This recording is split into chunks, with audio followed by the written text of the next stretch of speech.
Assalamualaikum warahmatullahi ta'ala wabarakatuh. Bismillahirrahmanirrahim. Hamdan syukranillah, salatan wassalaman ala rasulillah, Sayyidina wa maulana Muhammad ibni Abdillah wa ala alihi wa sahbihi wa mawalah, wa la hawla wa la quwata illa billah. Amma ba'du. Para sahabat pecinta sirah nabawiyah rahimakumullah, alhamdulillah berjumpa kembali pada video tentang pembahasan sahabat-sahabat Nabi, utamanya 10 sahabat Nabi yang dijamin masuk surga. Episode kedua tentang Sayyidina Umar bin Khattab, seri kedua, lanjutan dari seri pertama yang telah membahas tentang masuk Islamnya Sayyidina Umar bin Khattab radhiyallahu anhu. Sahabat-sahabat sekalian, pada kesempatan ini saya akan melanjutkan kisah tentang Sayyidina Umar bin Khattab radhiyallahu anhu. Setelah wafatnya Abu Bakar Siddiq radhiyallahu anhu, khalifah pertama, khalifatul Rasulillah Sayyiduna Abu Bakar Siddiq radhiyallahu anhu, setelah 2 tahun beliau menjadi khalifah, kemudian beliau wafat. Sebelum beliau wafat, beliau sakit. Menjelang wafatnya, ketika sakit menjelang wafat sudah terasa, beliau minta para sahabat Nabi, sahabat-sahabat mulia, agar berdiskusi dan bermusyawarah untuk memilih salah satu di antara mereka sebagai pengganti Abu Bakar As-Siddiq. Kemudian para sahabat berdiskusi, sedangkan Sayyidina Umar tidak ikut dalam diskusi tersebut, dalam musyawarah tersebut. Sayyidina Umar lepas dan menyerahkan semuanya kepada kesepakatan kaum muslimin atau kesepakatan para sahabat. Kemudian ketika para sahabat berdiskusi, bermusyawarah, diantaranya sahabat-sahabat senior Talha, Zubair, Sayyidina Utsman, Sayyidina Ali, kemudian Abdurrahman bin Auf, tidak menemukan kesepakatan. Mereka saling tunjuk, artinya saling tidak mau untuk mengemban amanah tersebut. Kemudian terjadilah kesepakatan bahwasanya biar mumpung masih ada Sayyidina Abu Bakar, kita pasrahkan kepada beliau, biar Sayyidina Abu Bakar yang menunjuk siapa penggantinya. Kemudian sahabat-sahabat mulia ini datang kepada Abu Bakar dan menyampaikan hasil rapatnya. Wahai Abu Bakar, kami sepakat menyerahkan urusan ini kepadamu. Kami tidak bisa memilih menunjuk di antara kami. Pasti hasil atau pasti orang yang engkau tunjuk itulah yang terbaik. Kemudian Abu Bakar menyampaikan, bagaimana kalau Umar bin Khattab yang akan menjadi khalifah setelahku, yang akan menggantikanku. Kemudian sahabat-sahabat mulianya agak berat karena tahu bahwasanya Sayyidina Umar orangnya keras, kaku, seperti itu. Mereka enggan dan tidak menjawab. Bahkan terasa atau terlihat sahabat-sahabat ini tidak setuju. Kemudian Abu Bakar berkata, bagaimana kalian ini? Saya sudah menyerahkan urusan ini kepada kalian, kemudian kalian menyerahkan kembali sepenuhnya kepadaku. Setelah aku memilih Umar, kenapa kalian diam dan seolah-olah tidak setuju? Kemudian sahabat-sahabat mulia ini kami sebenarnya setuju hai Abu Bakar, tapi kami agak sedikit ragu karena Umar orangnya keras dan orangnya kaku. Kemudian Abu Bakar meyakinkan bahwasanya Sayyidina Umar itulah orang yang paling pantas untuk menggantikannya. Akhirnya semua sahabat menerima keputusan Sayyidina Abu Bakar As-Siddiq, dan ditetapkanlah bahwasanya Sayyidina Umar yang akan menggantikan Abu Bakar. Kemudian Sayyidina Abu Bakar As-Siddiq wafat. Setelah beliau wafat, maka diangkatlah Sayyidina Umar bin Khattab sebagai khalifah yang kedua. Kemudian setelah dibaiat, beliau berpidato di mimbar Masjid Nabawi. Kemudian di mimbar itu ada tingkatan, ada tangga. Yang paling atas beliau awalnya duduk di situ, tapi merasa tidak pantas, akhirnya turun satu langkah ke bawah. Nah, kemudian beliau berpidato minta kepada kaum muslimin agar mendukung semua keputusan-keputusannya selama keputusan itu berpihak kepada kaum muslimin dan keputusan itu benar sesuai dengan syariat dan sunnah Nabi Muhammad SAW. Tapi kalau sekiranya Sayyidina Umar melenceng, maka beliau minta untuk tidak ditaati, seperti itu. Kemudian setelah dibaiat, beliau mendapat gelar Amirul Mukminin. Jadi orang pertama yang mendapat gelar Amirul Mukminin adalah Sayyidina Umar bin Khattab. Kejadiannya, suatu hari setelah beliau dibaiat, ada sahabat-sahabat berkumpul, kemudian beliau memerintahkan sesuatu, dan sahabat ini mengatakan, as-sam'u wa ta'ah ya Amirul Mukminin. Kami siap melaksanakan wahai Amirul Mukminin. Mendengar kata Amirul Mukminin, beliau heran. Kenapa saya disebut Amirul Mukminin? Kenapa kalian membuat bid'ah? Membuat sesuatu yang belum ada sebelumnya. Tapi sahabat mulia Abdurrahman bin Auf menyampaikan, ya Amirul Mukminin, ya Khalifah Rasulullah, wahai Amirul Mukminin, wahai Khalifah, kami sepakat untuk memanggilmu Amirul Mukminin karena kami kesulitan ketika menyebut khalifati Rasulullah.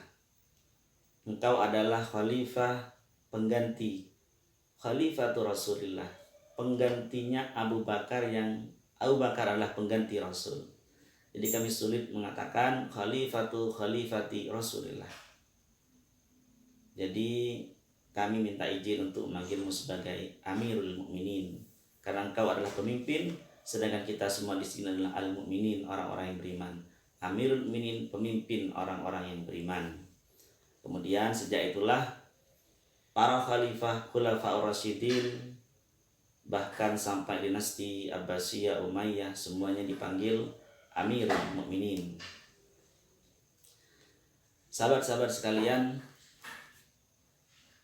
Sayyidina Umar bin Khattab menjadi khalifah, menjadi Amirul Mukminin dengan rentang waktu yang lumayan panjang, selama 10 tahun. Beliau isi hari-harinya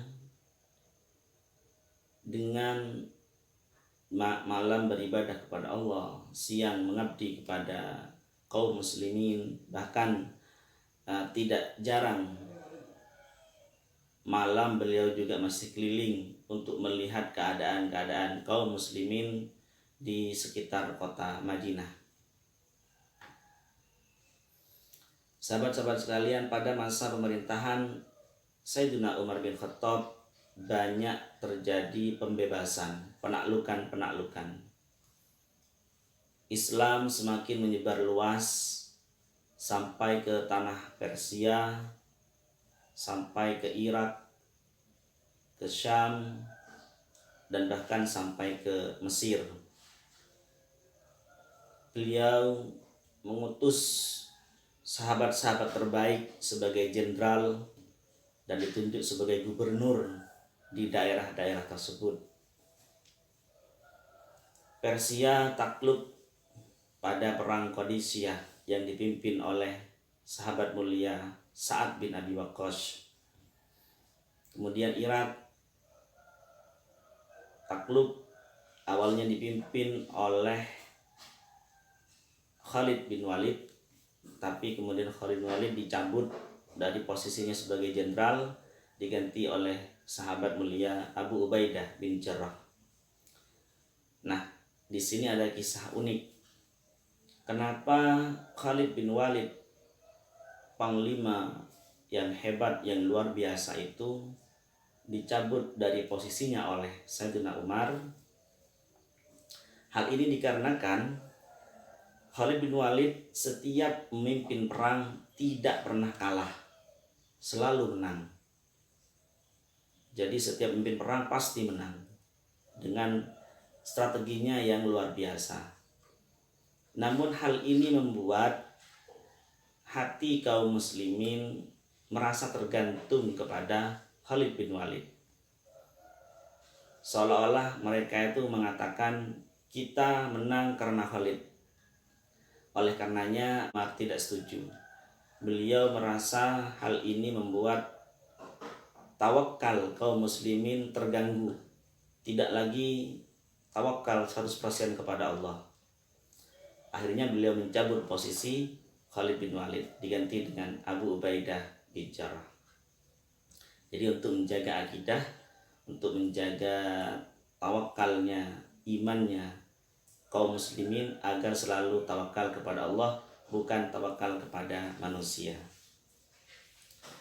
Oleh karenanya kemudian daerah Syam, Al-Quds itu dipimpin oleh Abu Ubaidah bin Jarrah. Tapi sahabat mulia Khalid bin Walid tetap berperang di belakang. Beliau tetap mendukung panglimanya yang baru, yaitu Abu Ubaidah bin Jarrah. Ketika ditanya, kenapa kamu masih semangat perang wahai Khalid? Khalid menjawab, aku berperang tidak untuk Umar, tapi aku berperang untuk Tuhannya Umar. Artinya berperang karena Allah Subhanahu wa ta'ala. Jadi walaupun beliau dicabut dari posisinya, beliau tetap perang, beliau tetap berjihad fisabilillah. Kemudian di daerah Mesir dibuka penaklukan pertama yang dipimpin oleh sahabat mulia Amr bin As, dan beliau menjadi gubernur di sana. Sahabat-sahabat sekalian, jadi begitulah umat Islam, cahaya Islam menyebar luas ke tanah Persia, yang awalnya orang-orang Persia ini adalah orang-orang Majusi, penyembah api. Kemudian Islam juga menerangi tanah Syam, Palestina, Irak, sampai Al-Quds yang dipimpin oleh Abu Ubaidah bin Jarrah. Kemudian Islam juga menyebar, cahaya Islam masuk ke tanah piramida, yaitu Mesir. Sahabat-sahabat sekalian, berikutnya adalah kisah-kisah inspiratif dari kehidupan Sayyidina Umar bin Khattab radhiyallahu anhu. Beliau memimpin kaum muslimin menjadi khalifah, menjadi amirul mukminin sangat-sangat sederhana. Bahkan diriwayatkan baju beliau sangat biasa, bahkan banyak tembelan-tembelannya. Suatu hari anaknya, putra beliau, mengeluh kepada beliau, ya abati, wahai ayah, bajuku sangat jelek sekali. Teman-temanku bajunya bagus-bagus, bajuku banyak yang sobek, banyak tembelan-tembelannya. Wahai ayah, belikanlah aku baju baru. Kemudian karena kasihan, Sayyidina Umar mengatakan kepada putranya, wahai anakku, pergilah engkau ke Baitul Mal. Kemudian datanglah kepada penjaga Baitul Mal dan sampaikan salamku bahwasanya aku minta gajiku dibayar di awal, kemudian nanti kamu akan kubelikan baju. Sang anak kemudian datang kepada penjaga Baitul Mal dan disampaikanlah bahwasanya ayahku Khalifatul Rasulillah Amirul Mukminin minta gajinya bulan ini dimajukan sekarang karena kebutuhan mendesak. Kemudian penjaga Baitul Mal ini mengatakan, wahai anak, wahai putra Khalifatul Rasulillah, sampaikan kepada ayahmu, kepada bapakmu, apakah ada jaminan bahwasanya bapakmu akan hidup sampai akhir bulan ini? Jadi penjaga Baitul Mal walaupun yang minta itu adalah istilahnya presiden, raja, khalifah yang minta gaji itu, tapi disampaikan seperti itu karena memang amanah, harus menjaga amanah. Kemudian sang anak putra Sayyidina Umar ini pulang ke rumahnya. Wahai ayah, jawaban dari penjaga Baitul Mal katanya, apakah ada jaminan bahwa engkau akan hidup sampai akhir bulan ini? Kemudian Sayyidina Umar ini merasa sangat senang ya, terharu. Alhamdulillah, ternyata pegawai-pegawaiku, bawahan-bawahanku adalah orang-orang yang bertakwa kepada Allah. Kemudian Sayyidina Umar berkata kepada anaknya, wahai anakku, sabarlah sampai akhir bulan ini. Sampai akhir bulan mudah-mudahan ayahmu ini tetap hidup, kemudian mendapat gaji, nanti akan kubelikan baju yang baru. Jadi seperti itu para sahabat sekalian, kejujuran Sayyidina Umar bin Khattab, kemudian kejujuran, kehebatan para pembantu-pembantunya, bawahan-bawahannya. Sahabat sekalian, kemudian dikisahkan lagi beberapa tahun berikutnya, salah satu putra beliau yang bernama Abdullah bin Umar sudah beranjak agak dewasa dan ikut berperang fisabilillah, berperang di jalan Allah. Dalam satu peperangan ini, penaklukan ini, kemudian sang anak ini pulang ke Madinah bersama kaum muslimin yang selamat dari perang tersebut. Kemudian Abdullah bin Umar datang kepada ayahnya, kemudian melihat anaknya, bertanya, ya Abdullah, wahai Abdullah, di mana pamanmu? Kemudian yang dimaksud adalah Zaid bin Khattab, kakak beliau.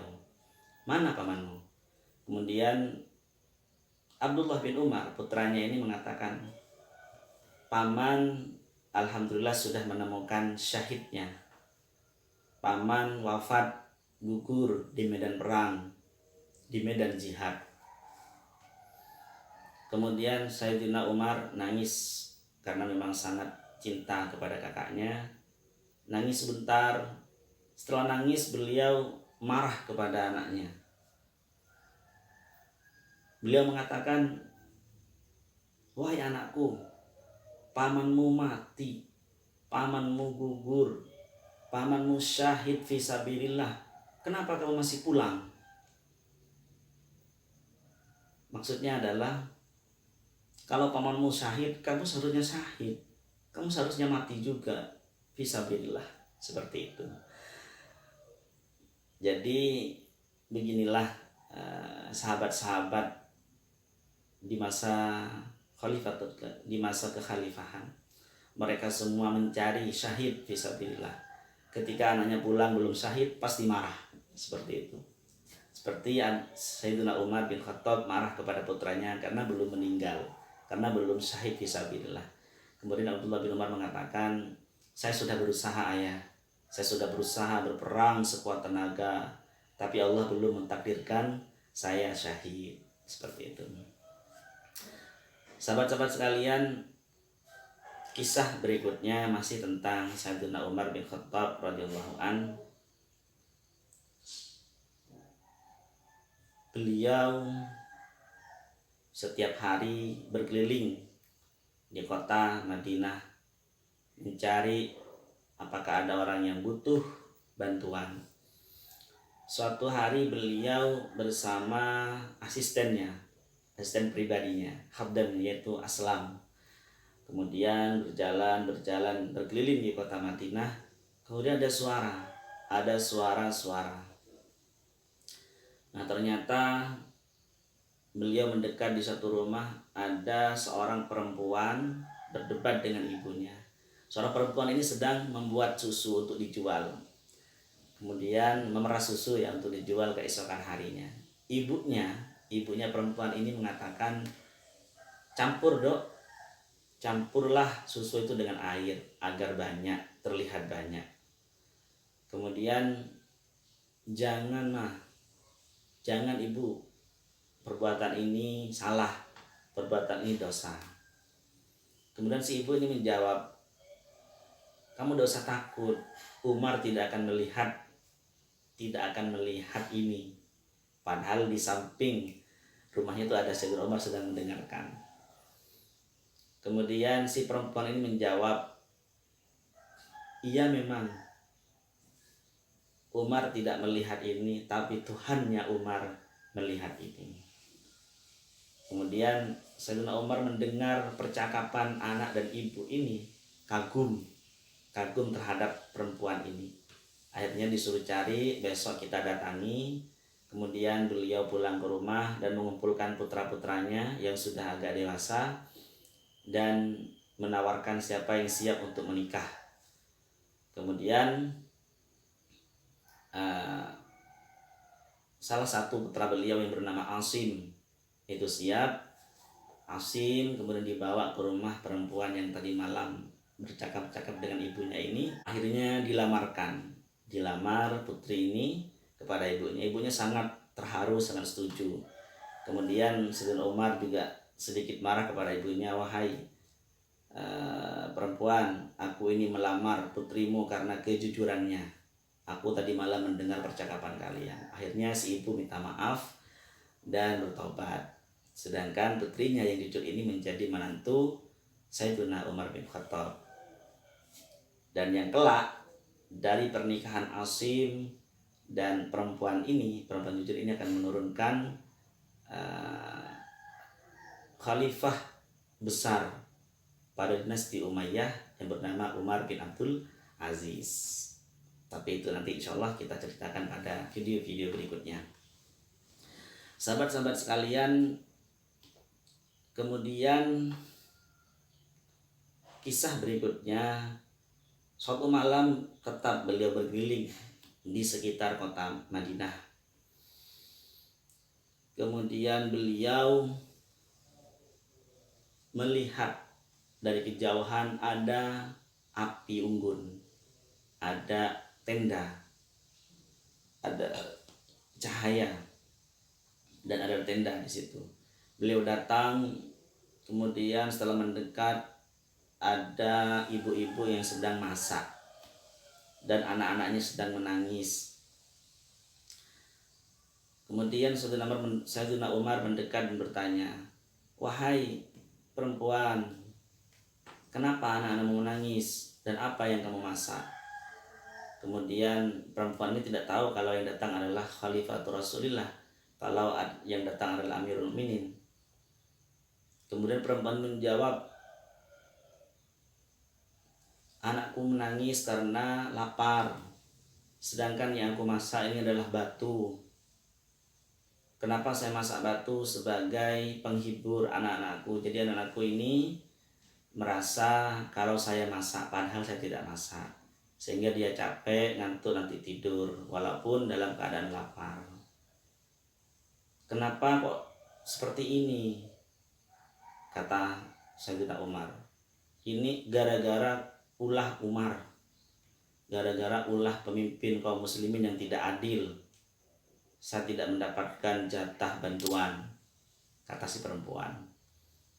Akhirnya Sayyidina Umar mendengar itu menangis dan beliau pergi ke Baitul Mal, ke gudang, ambil sekantong gandum.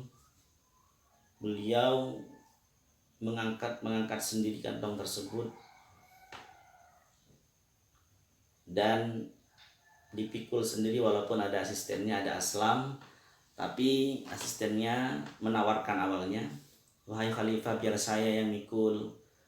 Kemudian Sayyidina Umar menjawab, "Apakah kamu akan memikul dosaku kelak di akhirat?" Tidak menjawab asistennya. Akhirnya Sayyidina Umar sendiri yang mengangkut, yang memikul, sampai diberikan beliau sendiri yang meniup api, yang menuangkan bersama si perempuan itu sampai matang. Dan kemudian anak-anak yang nangis tadi diberikan makan semua sampai kenyang. Mereka sampai tertawa dan tertidur. Kemudian si perempuan berkata, "Terima kasih wahai ya rajul, syukron ya rajul, terima kasih wahai orang laki-laki." Kemudian Sayyidina Umar mengatakan, "Besok datanglah kepada Umar dan mintalah keadilan, mintalah jatahmu kepadanya." Jadi seperti ini, beliau Sayyidina Umar tidak mengatakan saya khalifah, tapi beliau membantu tanpa menyampaikan siapa beliau sebenarnya. Datang mikul sendiri, belusukan malam-malam, tanpa ada kamera, tanpa ada pengikut. Artinya betul-betul ikhlas lillahi ta'ala, karena memang sudah tanggung jawab beliau. Sahabat-sahabat sekalian, di akhir tahun-tahun terakhir dari masa kekhalifahan Umar bin Khattab radhiyallahu an, setelah penaklukan Persia, Al-Quds, Syam, kemudian Mesir, beliau menikah dengan putrinya Sayyidina Ali bin Abi Thalib radhiyallahu anhu yang bernama Ummi Kulthum. Jadi Sayyidina Ali awalnya kan dulu punya putra Sayyidina Hasan dan Husain dengan hasil pernikahan dengan Siti Fatimah. Kemudian setelah Nabi wafat 6 bulan kemudian Sayyidatuna Fatimah juga wafat. Kemudian Sayyidina Ali menikah kembali dengan perempuan lain dan melahirkan banyak-banyak putra dan putri. Salah satunya adalah bernama Ummi Kulthum. Nah, Ummi Kulthum dinikahi oleh Umar bin Khattab. Jadi Umar bin Khattab pernah menjadi menantu Ali bin Abi Thalib. Begitulah keunikan-keunikan para sahabat dulu, sahabat-sahabat Nabi. Jadi Sayyidina Umar pernah menjadi mertua Nabi ketika Nabi menikahi putrinya Hafsah. Kemudian di akhir hayatnya Sayyidina Umar sempat menikahi putrinya Sayyidina Ali, yang Sayyidina Ali pernah menjadi menantu Nabi. Jadi Sayyidina Umar pernah menjadi menantu Sayyidina Ali. Jadi saling bertaut-tautan ya. Tujuannya apa? Tujuannya agar lebih mempererat silaturahim antar keduanya. Sayyidina Umar ingin lebih dekat lagi menjadi Ahlul Bait, dekat dengan Ahlul Bait, karena Sayyidina Ali dianggap Ahlul Bait. Seperti itu. Nah, kemudian suatu malam, tengah malam, ada orang musafir yang lewat di sekitar Madinah. Musafir ini membawa istri yang sedang hamil dan mau melahirkan. Kemudian dicari, tidak ada orang sama sekali. Cari tabib, dokter, tidak ada. Bidan tidak ada ya. Jadi yang biasa melahirkan orang sudah tidur semuanya. Kota Madinah sangat sepi sekali. Nah, di saat itulah Sayyidina Umar masih berkeliling dan bertemu dengan musafir ini. Kemudian ayah atau suami si perempuan ini masih mencari-cari ke Madinah, ke kota Madinah ini, mencari siapakah yang bisa membantu. Sedangkan istrinya sendirian di tenda di luar kota Madinah. Kemudian sambil menjerit-jerit hampir melahirkan. Akhirnya Sayyidina Umar bin Khattab datang ke tenda tersebut. Ada apa wahai perempuan? Ini saya melahirkan, saya musafir, wahai orang laki-laki. Kemudian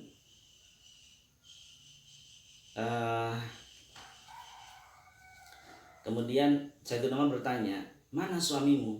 Suamiku sedang mencari bantuan, sedang berkeliling mencari bantuan agar bisa ada orang yang membantu melahirkan proses kelahiran ini. Akhirnya Sayyidina Umar pulang ke rumah dan memanggil istrinya, yaitu Ummi Kulthum, putrinya Sayyidina Ali yang baru dinikahi itu. Kemudian Ummi Kulthum bersiap-siap datang ke tenda tersebut membantu proses kelahiran, persalinan perempuan ini sampai melahirkan. Setelah melahirkan dirawat dengan baik bayinya.